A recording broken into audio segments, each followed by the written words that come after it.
গত সোমবার ইংল্যান্ডের সাউথপোর্টে নাচের স্কুলে হামলায় ৩ শিশু নিহত হওয়ার ঘটনায় ইংল্যান্ডের বিভিন্ন স্থানে রায়টের ঘটনা অব্যাহত রয়েছে। আজ সন্ধ্যায় সান্ডারল্যান্ডে মসজিদে হামলা করার জন্য রায়টকারীরা জড়ো হন। এ সময় তারা ইসলাম নিয়ে অনেক কটূক্তিমূলক কথাও বলেন। টমি রবিনসনের এই গ্রুপ পুলিশের গাড়িতেও হামলা করেন। এ সময় তারা পুলিশ স্টেশনের বাইরে আগুন ধরিয়ে দেয়। এদিকে লিভারপুলের আব্দুল কুলিয়াম মসজিদের সামনে অনেক মানুষ জড়ো হয় এবং মুসলিমদের বিরুদ্ধে স্লোগান দিতে থাকেন। অন্যদিকে এই ঘটনাকে কেন্দ্র করে আগামী কয়েকদিনের ভেতরে অন্তত 15টি শহরে বিক্ষোভ সমাবেশের ডাক দিয়েছে কট্টর ডানপন্থী ইংলিশ ডিফেন্স লীগের সমর্থকরা।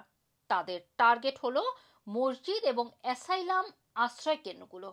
এ কারণে ইংল্যান্ড জুড়ে সমস্ত মসজিদ এবং অ্যাসাইলাম আশ্রয় কেন্দ্রগুলোর নিরাপত্তা প্রহরী জোরদারের আহ্বান জানিয়েছে মেট পুলিশ।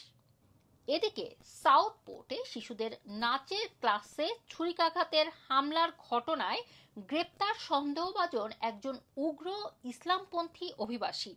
অনলাইনে ছড়ানো এমন গুজবের ইন্ধনে দাঙ্গা হওয়ার পর সামাজিক যোগাযোগ মাধ্যম কোম্পানিগুলোকে সতর্ক করেছেন ব্রিটিশ প্রধানমন্ত্রী কিয়ার স্টারমার।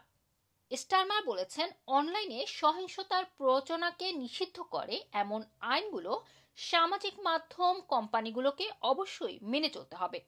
সাউথপোর্টের ওই নাচের ক্লাসে ছুরি হামলায় 3 মেয়ে শিশু নিহত এবং আরও 9 শিশু আহত হয়। এই ঘটনায় আরও 2 পূর্ণবয়স্ক ব্যক্তিও আহত হন। এই ঘটনায় পুরো যুক্তরাজ্য শঙ্কিত হয়ে ওঠে।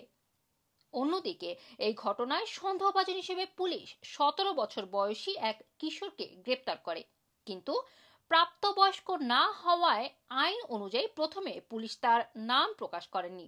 এই সুযোগে সামাজিক যোগাযোগ মাধ্যমে গুজব ছড়িয়ে পড়ে যে গ্রেপ্তার সন্দেহভাজন একজন উগ্র ইসলামপন্থী অভিবাসী। এই গুজবকে কেন্দ্র করে অভিবাসন বিরোধীরা অন্য এলাকা থেকে সাউথপোর্টে গিয়ে জড়ো হয়ে পুলিশের উপর হামলা চালায় এবং একটি মসজিদে আক্রমণ করে। এ দাঙ্গা এবং বিক্ষোভ পরপর 2 দিন ধরে চলে।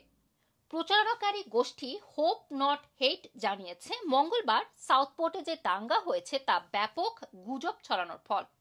অনলাইনে এর অধিকাংশ ছড়িয়েছে কট্টর ডানপন্থী অ্যাকাউন্টগুলো থেকে। ওই গুজবে বলা হয় সন্দেহভাজন একজন শরণার্থী অথবা অভিবাসী। চ্যানেল 3 নাও ওয়েবসাইটেও এই মিথ্যে তথ্য চলে আসে, আর তাতে বলা হয় সন্দেহভাজন একজন নথিবিহীন অভিবাসী। সে একটি ছোট নৌকা দিয়ে ইংল্যান্ডে এসেছে। পরে চ্যানেল 3 নাও এই তথ্যের জন্য ক্ষমা প্রার্থনা করে জানান তাদের প্রকাশিত তথ্যটি বিভ্রান্তিকর এবং ভুল ছিল। ফেসবুক, এক্স, ইনস্টাগ্রাম এবং অন্যান্য সামাজিক মাধ্যমে এই গুজব অন্তত 1,57,00,000 বার দেখা হয়েছে বলে রয়টার্সের এক বিশ্লেষণ দেখিয়েছে। এই পরিস্থিতির মধ্যে এক বিচারক আদেশ দিয়ে বলেন, গণমাধ্যম এই সন্দেহভাজনের নাম অ্যালেক্স রুডাকুবানা হিসেবে বলতে পারে। পুলিশ জানিয়েছে তার জন্ম হয়েছে ওয়েলসের কার্ডিফে, আর আগামী সপ্তাহে তার বয়স 18 বছর হবে। এদিকে রায়টের ঘটনায় লন্ডন সহ বিভিন্ন শহর থেকে 120 জনের মতো মানুষকে আটক করেছে পুলিশ। রুমানা রাখি, Rana TV, London. Knife attack. More than 100 people arrested in Whitehall, while 8 are detained after a night of disorder in Hartlepool.